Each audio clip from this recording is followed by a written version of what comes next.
सुखदेव जी कहते राजन परीक्षित, भूमि का पुत्र जो भौमासुर है, इसने जब उन कन्याओं को कैद कर लिया, आज भगवान को पता चला, भगवान ने तुरंत ही अपनी धर्मपत्नी सत्यभामा को साथ में लेकर और सीधे भौमासुर के यहाँ प्राग ज्योतिषपुर के लिए प्रस्थान किया। और जैसे ही भगवान पहुंचते हैं, द्वार पर एक असुर था मुर नाम का। भगवान ने उस मुर दैत्य का उद्धार कर दिया। भगवान का नाम मुरारी हो जाता है। भगवान ने उस दैत्य का तो उद्धार कर दिया। इधर भौमासुर से युद्ध हुआ और युद्ध होते होते अंत में भगवान ने उस भौमासुर को मार नहीं रहे हैं, बच रहे हैं, बचने का प्रयास कर रहे हैं। सत्यभामा कहती हैं, प्रभु आप इस दुष्ट को मारते क्यों नहीं? भगवान ने कहा, देवी हम आपके वचन को सुनना चाहते थे, क्योंकि भगवान ने इनकी माँ को वचन दिया था, देवी जब तक तुम नहीं कहोगी हम तुम्हारे पुत्र को मारेंगे नहीं। आज सत्यभामा ने कहा, भौमासुर का उद्धार किया गया। 20 और उनके यहाँ जेल खाने में जो कन्याएं कैद थीं वो थी 16,100। उन कन्याओं को जब छोड़ा, देवियों से कहा, देवियों जाओ। देवियां कहती, प्रभु क्या कहती हो, जाऊं? कहां जाऊं? प्रभु अब तो हमारे पास 2 ही मार्ग हैं, या तो हम जाकर और सब एक साथ मर जाएं, क्योंकि हमारे घर वाले हमें अपनाएंगे नहीं।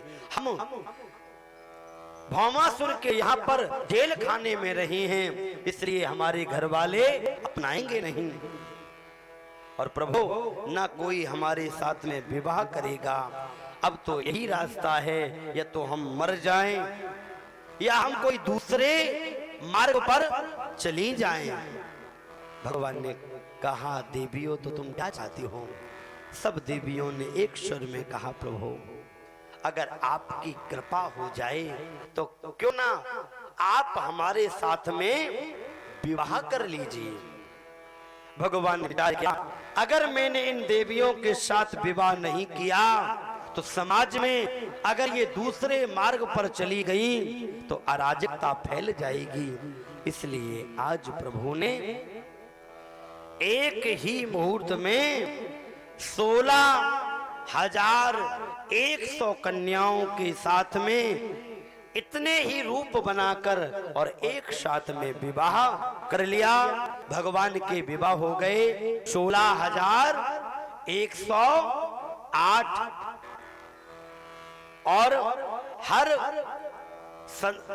पत्नी से भगवान के 10-10 बेटा और एक बिटिया हुई। अब ध्यान देना, 16,108 गुणे 11 बराबर 1,77,188 संतानें हुई।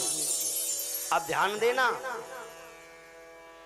जिसके केवल 1,77,188 संतानें हों उसका परिवार कितना बड़ा होगा।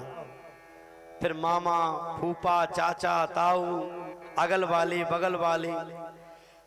भागवत कहती है कि भगवान के समय 56 करोड़ यदुवंशी थे।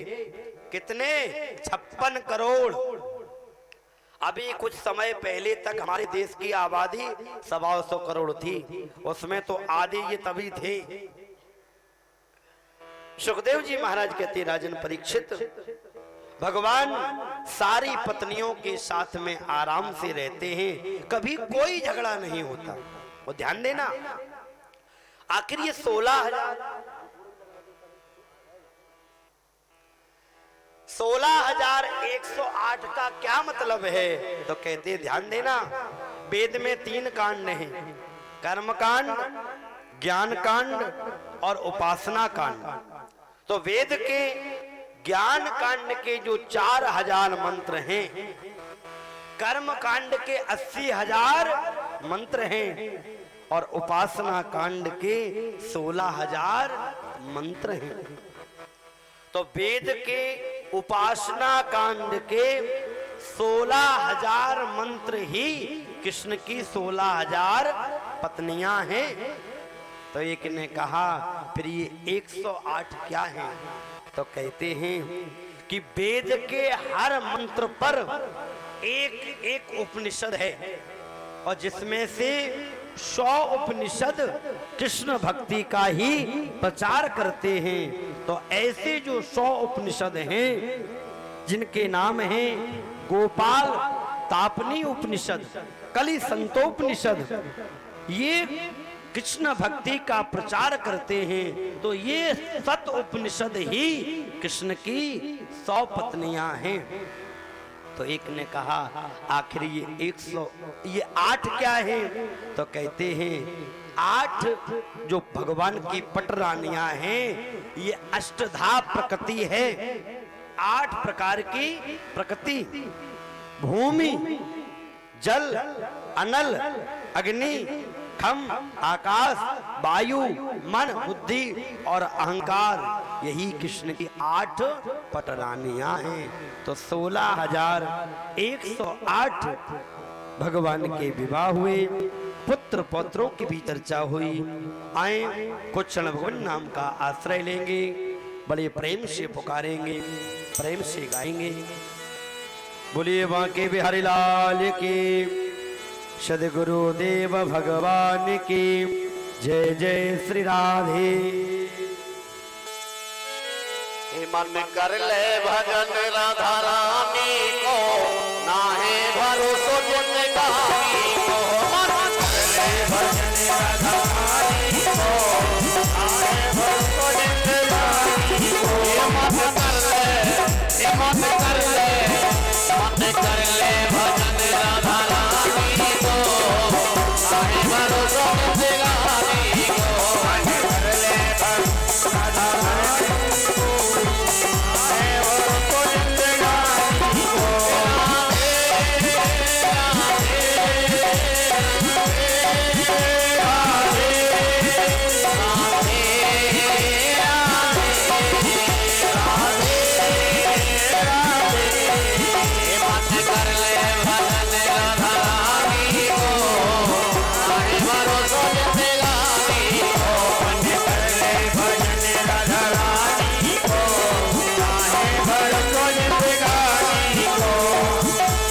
श्वास पे भज राधा राधा, राधा राधा, भज राधा राधा। सांस पे भज राधा राधा, राधा राधा। सांस पे भज राधा राधा, भज राधा राधा। छोड़ गए, छोड़ गए दुनिया वीरानी को, नाहे भरोसा जिंदगानी को। मन कर ले राधा रानी को, रानी को, भरोसा जिंदगानी को। राधे राधे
भजन राधा रानी को